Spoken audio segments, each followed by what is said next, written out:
The story begins in the last line of defense of the Endeavor stronghold, which lies in the Grandest Kingdom, where an ongoing war is raging on between the orcs and the humans. Despite the soldiers' relentless efforts, they are being slaughtered one by one. The massive enemy monsters have already scaled the walls. This has forced the soldiers to fight with everything they have, shouting to slay each and every single one. But the orcs are huge creatures with monstrous strength, which are very hard for humans to attack and inflict any significant damage.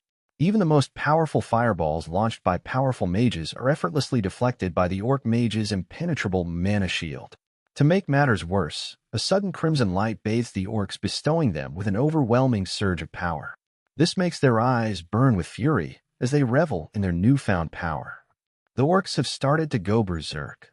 Witnessing their immense power, the deputy commander of Endeavor Stronghold, Filian Endeavor, is struck with realizing it is only a matter of time before the south gate falls. While their sheer numbers sure are troublesome, the real threat will start when the Orc Lord joins the battle. The Orc Lord is a force to be reckoned with, as he is different and possesses the rare ability of an Aura Master, which means he can utilize special aura skills, making him a formidable force on the battlefield. In an instant, the orcs have breached the castle walls. Despair washed over the warriors as doubt clouded their minds, making them question whether this could truly be the end. Regardless of their fears and doubts, they were not yet ready to give up and were hellbent to protect the castle even if it cost them their life. They marched towards the furious orcs to try and stop them with all their might. But the orcs were not someone that could be defeated easily. A single stomp with their gigantic foot can easily crush a human skull in an instant. Amidst the chaotic battle and the merciless slaughter, a sudden burst of light enveloped the fallen soldiers. Much to the astonishment of everyone who witnessed it, even the fallen orcs were brought back to life. An aura emanating from a mysterious figure caused the corpses to rise from their lifeless state.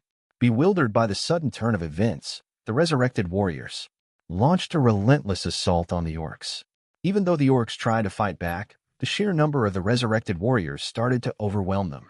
The resurrected warriors marched towards the Orc Lord, but they were no match for him and his aura skills. One swing from the Orc Lord was enough to wipe out a huge number of resurrected warriors. It became apparent to the soldiers that a necromancer was responsible for this incredible resurrection, leaving them baffled as to why a necromancer would be present in such a dire situation. In that instant, our MC, the mysterious necromancer, was getting ready to show this Orc Lord what he was truly capable of. Our MC was also aware that defeating this Orc Lord with mere resurrected warriors would not be enough, so decided to reveal himself. He used his summoning portals to summon his most fearsome warriors, each with their special powers. A giant, Tiger King, Dark Fairy, and his most trusted companion, who was a swordsman. While the Orc Lord was demonstrating destructive aura skills, sending many corpses to fly, our MC's most trusted companion was able to attack from a blind spot behind the Orc Lord.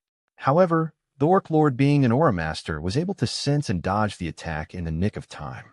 Just as the Orc Lord was about to swing at the MC's swordsman, he was caught off guard by another personal summon from our MC. The Tiger King sped up at an incredibly fast pace and landed an attack, nullifying the Orc Lord's offensive maneuvers.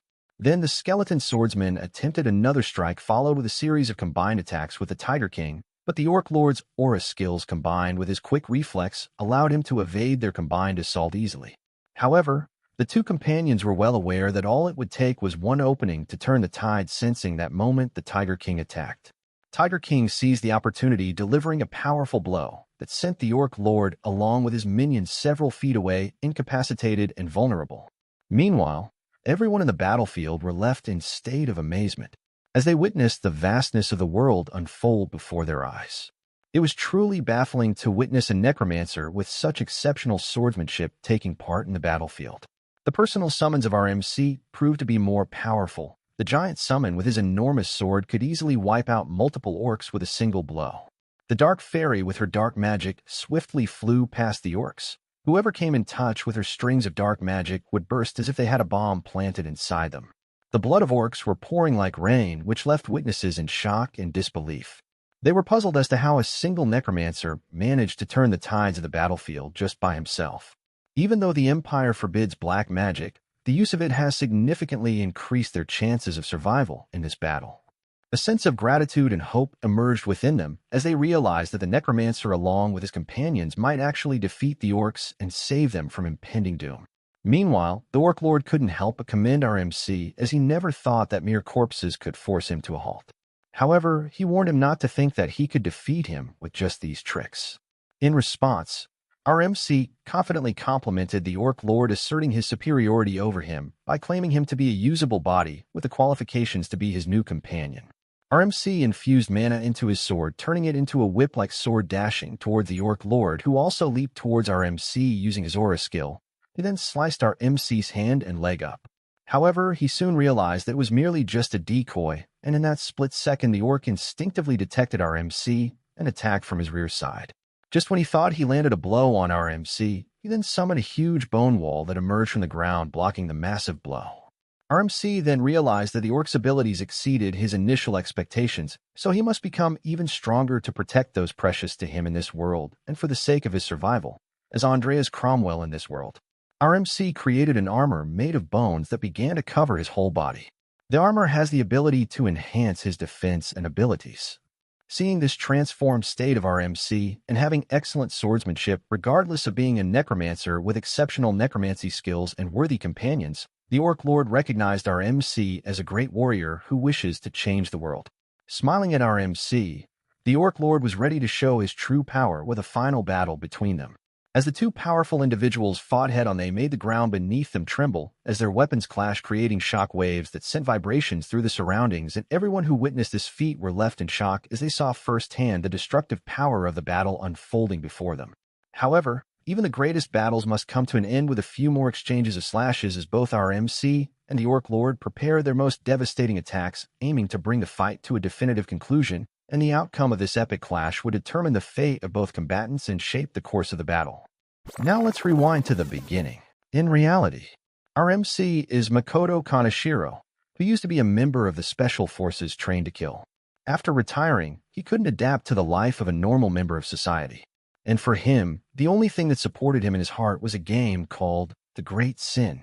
So he just forgot about everything and immersed himself in the game, seeking comfort in it. After 12 weeks of playing non-stop, he finally managed to clear it. However, his triumph did not last long as he received a phone call from someone with detailed knowledge of his personal information and gaming habits. Panicking, he tried to turn off his computer instantly. A notification popped onto his screen saying playable character, along with his name Makoto Kaneshiro and the name of the character inside the game, Andreas Cromwell. Without realizing it, he turned into a game character at a point half a year before the main story began. This is Rodlen Academy, the Empire's most prestigious and nurturing academy where promising individuals come to learn. Little did people know, the academy also served as a gathering place for those hiding their true identities. Deep within its walls, hidden behind a portal, lies a secret chamber where our MC Andreas Cromwell works under Professor Sharon. The professor was displeased by the sheer incompetence of our MC, who, when asked by the professor, forgot the location of the body they worked the previous week. Being researchers of the forbidden black magic, necromancers, finding that body was of utmost importance, as if it were to be seen by someone, they would be executed on the spot. That is why the experiments were conducted in secret. Under the professor's instruction, our MC started to pour blood to create a black magic circle with forbidden inscriptions to perform a resurrection ritual on a dead body. Then Sharon told our MC to step back as he was about to begin the ritual. A sudden blue light started to envelop them. Our MC was left in a state of awe. Suddenly, the body started to float, all covered in a blue aura. A screeching sound began to come out of the corpse. Sharon then stated that the ritual was another failure. He then told our MC to clean everything up and head back to him. While Sharon was telling our MC this, our MC in the back of his mind was just disappointed that he couldn't learn anything today, too. While wiping the floors stained with blood, our MC was thinking, even after all the work he has been doing, how dangerous this is. It seemed that he was not getting much out of this.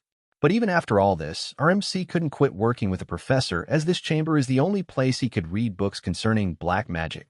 After finishing all the cleaning, Andreas went back to Sharon and apologized for taking such a long time.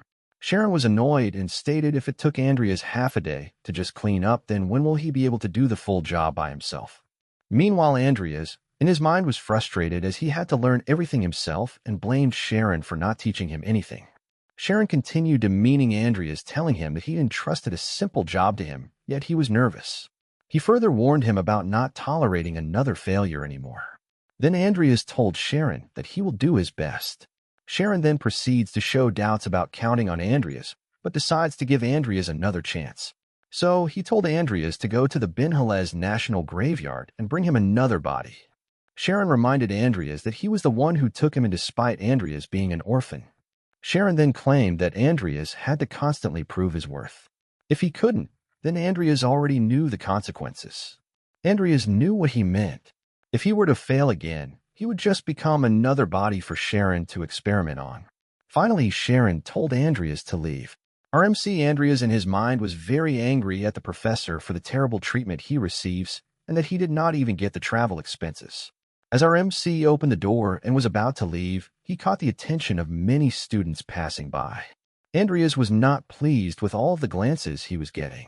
The students looked at him in amusement, wondering how Andreas was still in the academy. Our MC, frustrated with all this, rushed past them. He was annoyed with all the problems he had to face as Andreas Cromwell, a third-year student of the academy, who was considered untalented. In the story of the Great Sin, Andreas Cromwell is an orphan boy from a fallen Nobel family who curries favor with the strong and slams the weak. He is a third-rated villain, the type of character that nobody wants to play, being the one always followed by the shadow of death, which means all playable characters go through the same events and later discover Karen's true identity and then kill him together with Andreas. So if Andreas doesn't find a way to get away from Sharon before the main story begins, then he won't be able to escape being involved with the main characters. Andreas was puzzled if he could even clear this. But having no choice, he decided to get stronger before the main story began. The only thing that Andreas can count on are the 2 special traits he got for playing 12 weeks. One of the 2 traits was given to him at random, and he got dual core, which makes Andreas able to use both magic and swordsmanship. But our MC knew very well that only focusing on this trait was not enough for his survival. For the next trait, our MC was given a chance to choose, which made him wonder if choosing a trait that synergizes more with his necromancy would be the best course of action. Our MC then opened the system notification window. Andreas was startled when the system window showed multiple lists of characteristics to choose from. Our MC recognized some characteristics like Oriental Dao and Weapons Path, but soon decided that these would not suit his necromancy. So he decided to look for the ones he hadn't seen before. He was certain that he could find a solution here. Suddenly a trait caught his eye, which was evolution. Our MC was intrigued, as evolution is the phenomenon that adapts a living creature for it to reach higher places. It was a trait he hadn't seen before in the game. What he really needed was something that allowed him to outgrow those castle walls, an evolutionary development.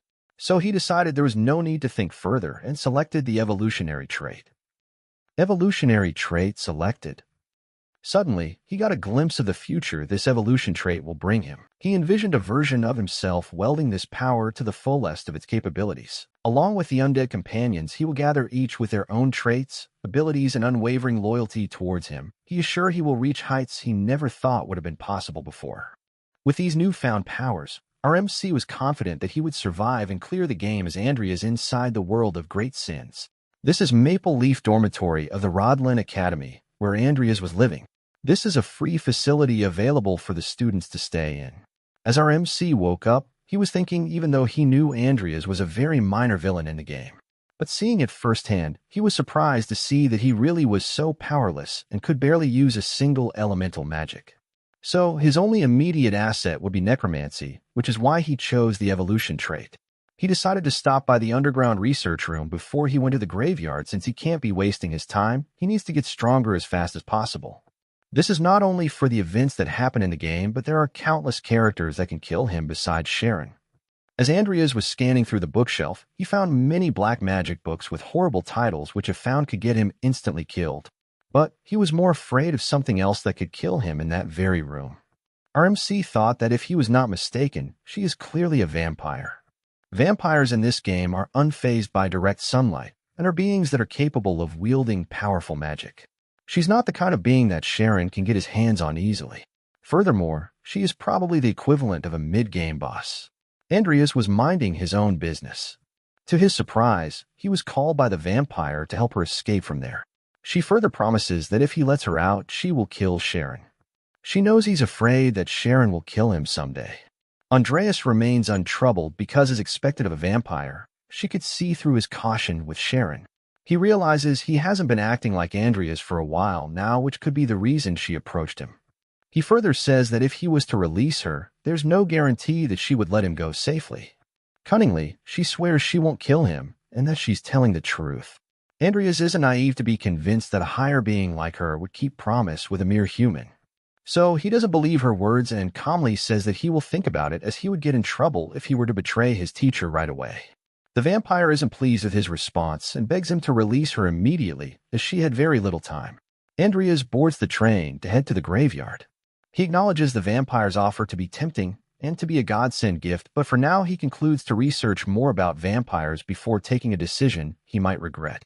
Perhaps there is a book somewhere about handling vampires which would help him tame her.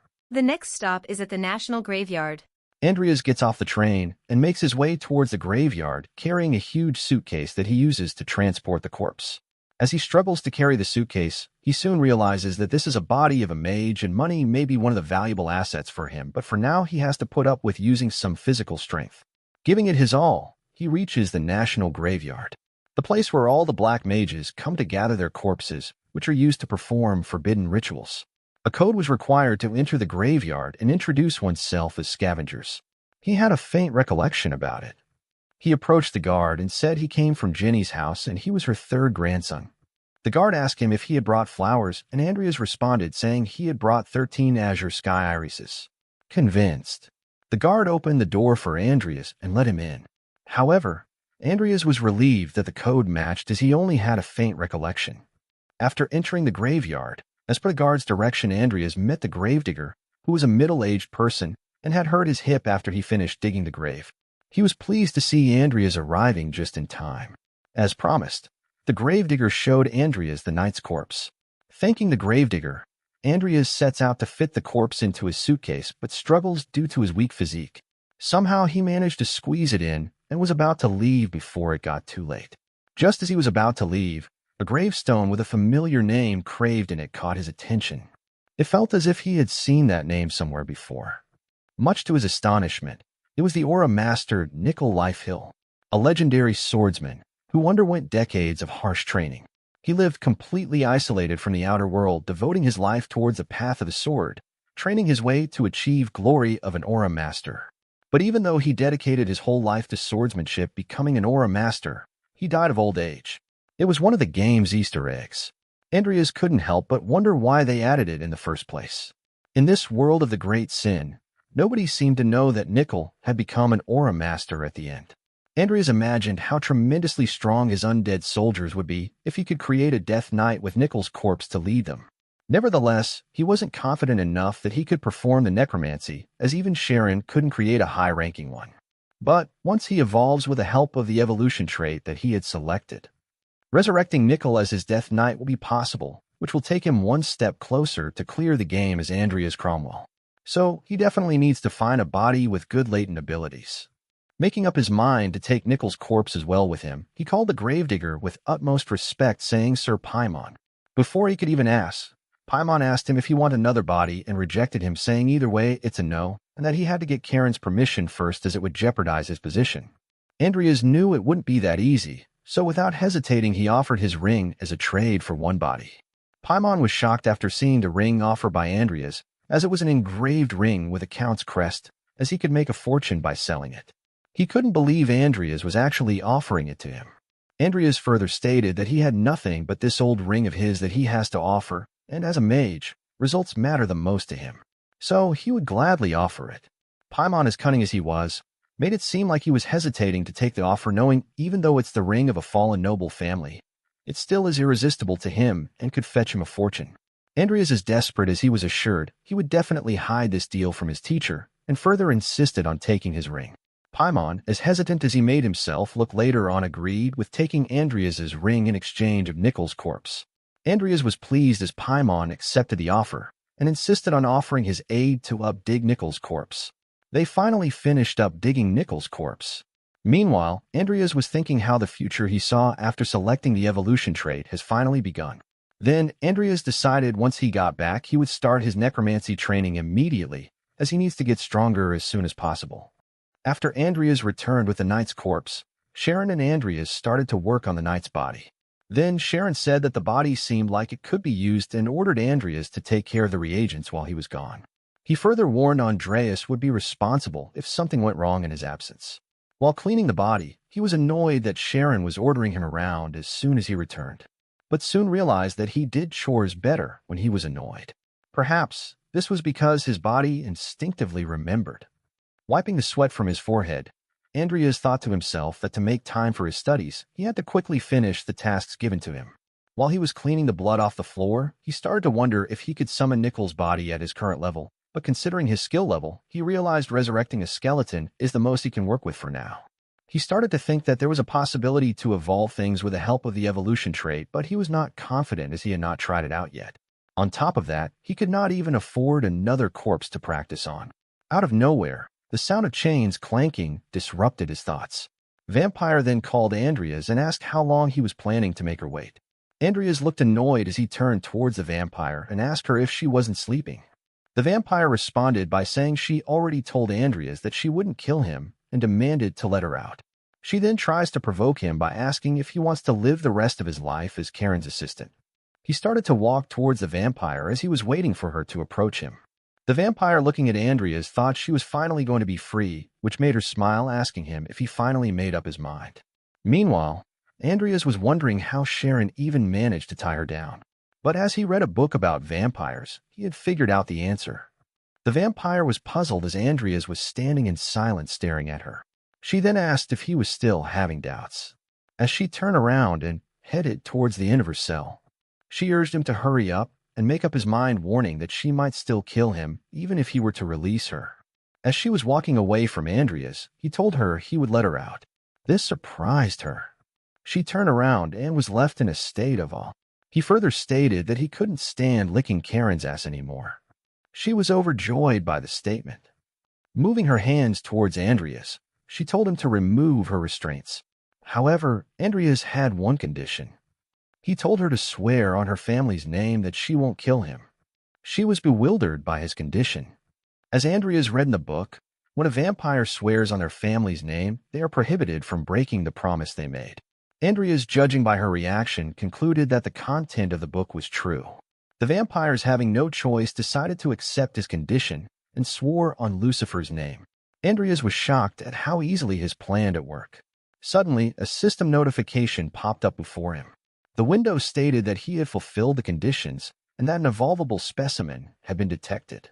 And the probability of Angela Lucifer's evolution was 55%. Andreas was surprised by this sudden notification, making him wonder what this all meant and how evolution probability was possible just because she swore. As Andreas was surfing through the notification, this made her puzzled because she couldn't see the notification window, but only him waving his hands in the air. The window further stated that this evolution was a unique one, and the targets who accumulate enough experience can evolve from a lower grade to a higher grade. It can also be used on all targets that are not hostile.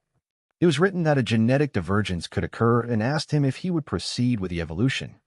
Andreas, analyzing all of the contents from the window, understood he could use the evolution trait on other entities apart from his summons. He felt like this could really be a good opportunity to test it out before using it on Nickel, as even if something were to happen, it would not be his fault. Amused at Andreas's behavior, she asked him what he was doing. She was worried and asked if he deceived her. Andreas, paying no attention to her, proceeded with the evolution. Right after he clicked on the button, a sudden surge of mana enveloped her. This caused her immense pain like she had never felt before, which left her screaming in agony. She fell on her knee. Andreas, watching this happen right before his eyes, left him in a state of confusion. Her veins were popping. Her eyes had turned bloody red. Gasping for breath and drooling all over the floor, she accused Andreas of this state of her. Another surge of mana enveloped her, causing her more pain, which made her fall back and faint. He could not comprehend what the hell was happening to her. In a state of panic, he called her and yelled at her to pull herself together. Even after all this happened, Andreas was not sure if the evolution process was a success or not. After all of the things unfolded, he left the room. As he went down the stairs, he thought to himself that he learned one more thing about this trait. If he could evolve entities that are not his direct summons, then he could certainly evolve his own. He finally decided to summon Nickel.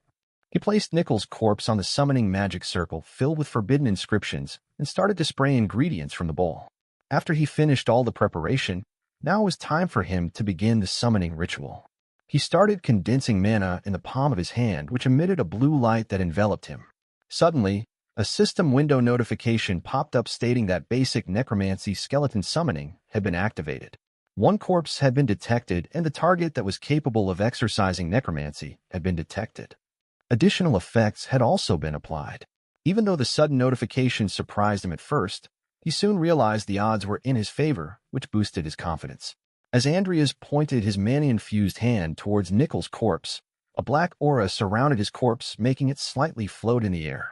The summoning ritual was so intense that Andreas had to use his other hand just to support his mana-infused hand. He was shocked at the amount of mana needed just to summon a single skeleton. The dark aura made Nickel's skin and flesh peel off, leaving only his skeleton behind. A blue aura started to emit from Nickel's skeleton. As he woke up from the dead, he glanced at Andreas, who had fallen on the ground in a state of amazement. Right after that, a system notification popped up indicating the basic necromancy skeleton summoning was successful. It also stated that one skeleton of the legendary class had been summoned. His skeleton summoning level had also increased from level 1 to 3. Another notification popped up stating the corpse's level was high and that bonus statuses had been applied. The corpse's level was determined extremely high, raising its tier and turning it into a skeleton soldier. Since the corpse's level was transcendent, it will regain a little of its sense of self from the past. He was both surprised and glad that the summoning had been a huge success. On top of that, it even became a grade higher than a regular skeleton. It was a legendary skeleton soldier of tier 2 level with traits: the sense of self and mastery of the sword. And its trait mastery is the state of being at the pinnacle or ultimate stage of proficiency such that there is nothing else beyond. A skeleton possessing a trait that can only be attained through effort and growth was something Andreas didn't expect. Without any doubt, Andreas acknowledged Nickel as a swordmaster when he was still alive. Nickel, using sign language, tried to tell something to Andreas. Andreas, trying to understand what Nickel was saying, asked him if he meant that he would be under Nickel's care. Nickel confirmed what Andreas said by gesturing with an OK sign with his hand. Seeing Nickel's gesture and knowing his abilities, Andreas felt a sense of satisfaction and one step closer to achieving his goal. He then further assured Nickel that he would be under his care too. After finishing the summoning ritual, Andreas came back to his dormitory. As he was resting in his room, he wondered about the timeline of the game. Looking at the calendar, he realized there was still about a year left until Sharoon's death. He opened his system window to look at his stats, where he found out that even if he left his summoning skill alone, its proficiency was still rising. However, for him to survive in this game, he knew that he needed to do a lot of things. For now, he decides to let Nickel out of the room for now. As he opened the system to summon Nickel, it showed that there was currently 1 summon out of 5 in his storage. He then proceeds to summon Nickel. A summoning portal appears in front of Andreas, from which Nickel walks out. Since it would be troublesome if someone saw him, Andreas decides to dress him up. As Andreas covered Nickel from head to toe, he was confident that no matter how anyone looked at it, they'd be sure he was a human. Out of nowhere, Nickel started to swing his hand like he was swinging a sword. This made Andreas convinced that the Easter egg description was true. Looking at Nickel, Andreas praised his determination as a man who died while training is still training with the same will even though he is dead. Andreas finally found a way to cultivate this trait of his, and for that, Nickel would play a vital role. Without hesitating, Andreas called Nickel, which made Nickel stop his training and turn towards Andreas. Andreas then proceeded and asked to teach him swordsmanship. This left Nickel in a puzzled state as he was being asked to teach his master, but who better to teach Andreas swordsmanship than an aura master himself? This is Cromwell Information Scroll, which shows the overview of the Great Sin world.